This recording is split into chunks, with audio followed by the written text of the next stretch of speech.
Hey guys, Sean here, and I want to show you the windmill. Okay, essentially what we need to do, assuming you've done all mobility work, you warmed up thoroughly, and you have good experience with kettlebells, I'm going to show you the windmill.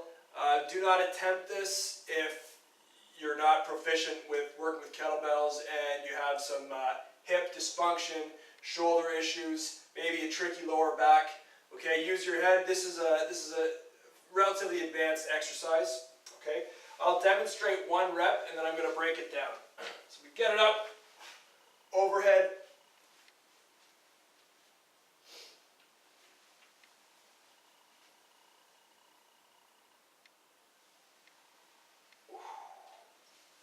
Okay, what we do, either through a clean and press or a snatch, we get the kettlebell overhead.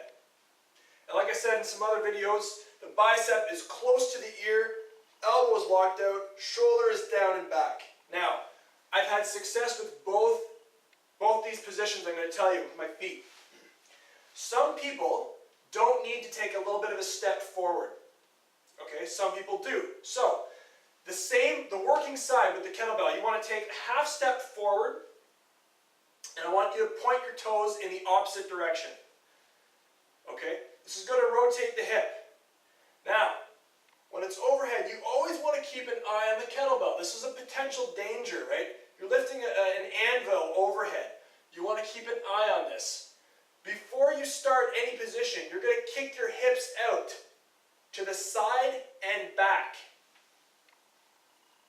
while keeping an eye on that kettlebell. Now, all you have to do here is slowly lower yourself, and you see how my hand is in a straight line from the working hand to the free hand down to the floor.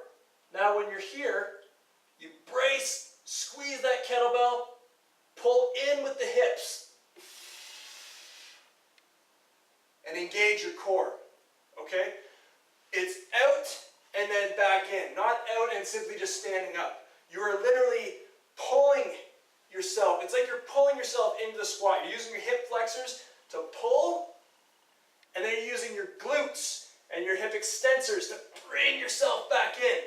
And you want to stay tight the entire time. Okay, now, once you become proficient with that, I'm going to show you just how essential this hip hinging movement is. Okay, you might be able to handle it not doing it perfectly with a lighter weight overhead. But once you go slightly heavier, and then add a deadlift, which is a major glute recruitment, a big hip extension move, your form has to be perfect. So this is a good test. Okay, hip out to the side and back.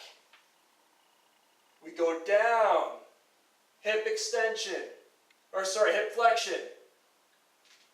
Keeping this kettlebell close, up.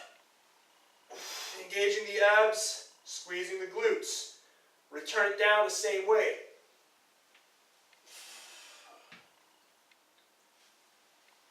And up. Okay, this is a tremendous shoulder mobilizer. Okay, really, really good for the lats, your back, your upper and middle back, all the muscles surrounding the hips.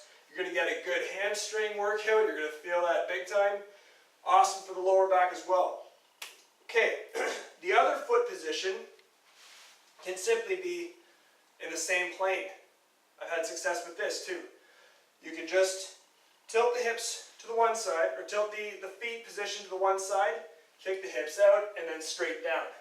I personally prefer that half step out to stagger my balance a little bit more. It works better for me, but I've seen success with both feet positions, okay?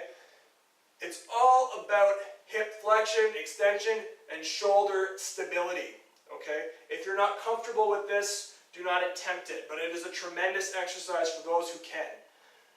See you next time, guys. Check out my blog, Only the Strong, through strengthcoachsean.com. We'll see you next time.